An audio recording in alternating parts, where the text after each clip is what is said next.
The overall goal of this procedure is to assess neurodegeneration of dopaminergic neurons in transgenic Drosophila.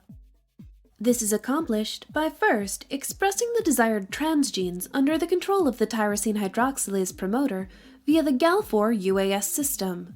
The second step of the procedure is to collect flies of the desired genotype, separate them by gender, and age them. The third step is to test the climbing activity of flies by negative geotaxis as they age.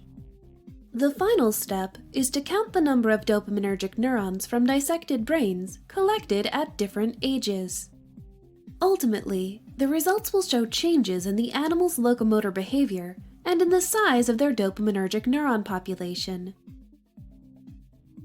The implications of this approach extend toward the therapy of neurodegenerative diseases such as Parkinson's disease. This approach can help to identify neuroprotective genes and pharmacologic interventions.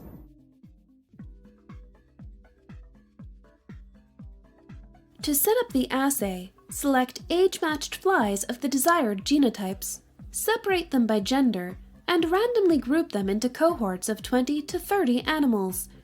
Each cohort represents a statistical sample.